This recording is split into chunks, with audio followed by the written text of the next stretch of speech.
In the judiciary, deprivation of liberty is actually the highest possible punishment.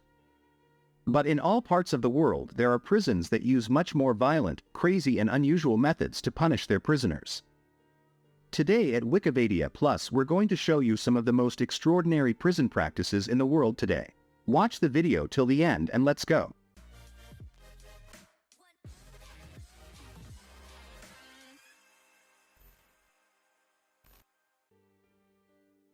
Starting with this prison in Haiti's capital, Port-au-Prince. Here, prisoners are treated in a way that not only violates human rights, but can also be described as barbaric. Because the prison is severely overcrowded, inmates of 50 people or more are held in tiny, cage-like cells. Here they have so little space that they can hardly move or at least lie down to sleep. There are also no toilets and many prisoners go for days without food and water. The food that is served to them is often spoiled and inedible. But that is not all. The guards are also known for their particularly harsh style and sometimes punish prisoners arbitrarily. What makes it even sadder is the fact that 80% of the prisoners are locked up here even without a sentence. Next up is Thailand's Bang Wang Central Prison, also known as the Bangkok Hilton. This prison is also completely overcrowded and there is a lack of hygiene, food and drink. However, the Bangkok Hilton is notorious for some bizarre methods used by guards to punish inmates. For one, there is the so-called deathbed at the Bangkok Hilton. In order to get prisoners who are part of a criminal organization to unpack, they are placed on a narrow bed and fastened there with ropes and belts. They won't be let off the bed until they unpack about their accomplices, otherwise things will get tighter. There is also a bizarre punishment for ordinary prisoners at Bangkok Hilton, which they have to endure for the first 3 months of their incarceration. Heavy cast iron weights are tied to their legs, which then make it harder for them to move and also prevent them from escaping. Now let's move from these grim methods to an unusually positive prison method.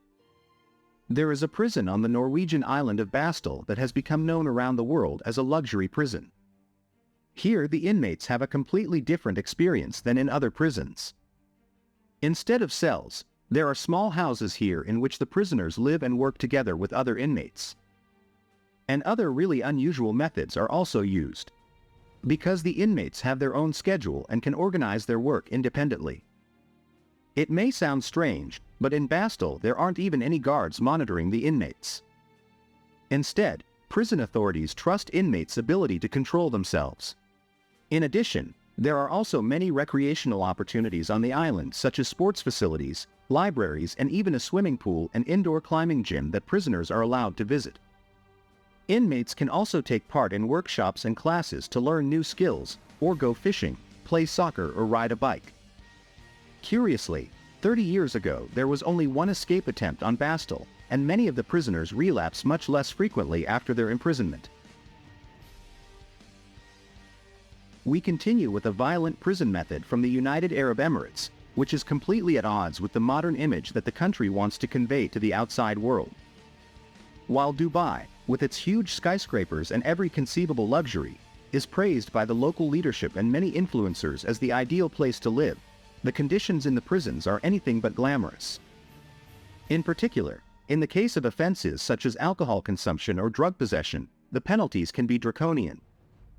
A common punishment is the so-called chastisement, in which one is put on a pole and then has to suffer public lashes, as in the time of Jesus. Prisoners are also forced to stand upright for 24 hours at a time. Now we come back to a prison method that is quite harmless but quite curious.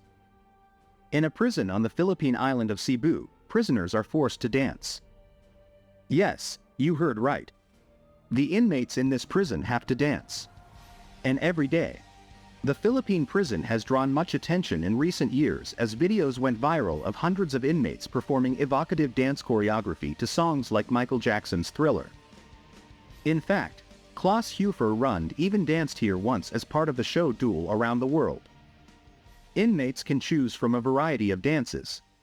This includes traditional Filipino dances such as the tiny cling or the caranosa. They can also create their own costumes and accessories to make their performances even more impressive. The idea behind this unusual concept is that dancing can help inmates reduce stress, build self-confidence, and strengthen their body and mind. On the other hand, the methods of the 10-city prison in the U.S. state of Arizona, which was closed in 2017, are very questionable, because it was considered too ineffective. Here, Sheriff Joe Aparicio ruled alone over a huge prison tent city in the middle of the Arizona desert. The inmates were exposed to the sun in tents at inhumanly hot temperatures, some of which exceeded 50 degrees. And the sheriff kept coming up with new, bizarre ways to expose his prisoners. One of his methods was that all the men had to wear pink underwear and walk around the yard holding hands.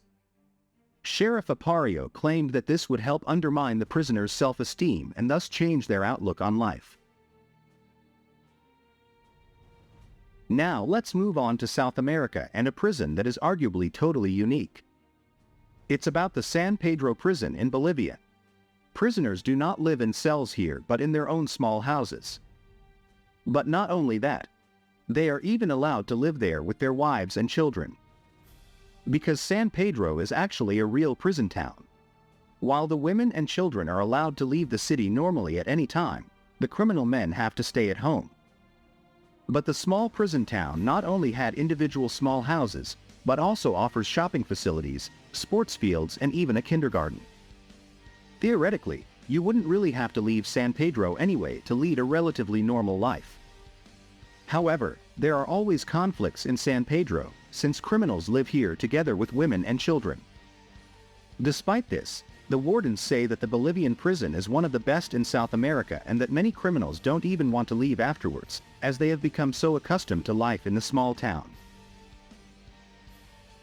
Finally, we come to prison practices in a country where even normal life seems like punishment in itself. And it's about North Korea. In interviews, survivors who were later able to flee the isolated country reported, among other things, that prisoners in North Korea are not actually locked in normal cells, but instead in tiny cages that are just 1.20 meters long and 1 meter high and only got 80 grams of spoiled food per meal, which even pigs would no longer eat. One of the most well-known methods used in North Korean prisons is the so-called punishment pit. This is a deep pit where inmates are forced to stay in the summer while the hot sun shines on their bodies for days. In fact, there are many other methods that are even more nasty, and you can end up in prison in North Korea for the simplest of reasons. For example, a woman was convicted for first saving her children from the water in a flood disaster and not for the picture of the leader that every North Korean must have hanging in their home. Anyone who goes to prison in North Korea must also expect that their parents, grandparents, and their own children will also be punished at the same time. And now, dear viewer, that's it for today with our video. Also, don't forget to subscribe and like us to stay up to date from now on. And finally, feel free to take a look at the other exciting videos on our channel that we have in the credits have linked for you. And with that, thanks for watching, take care and see you next time.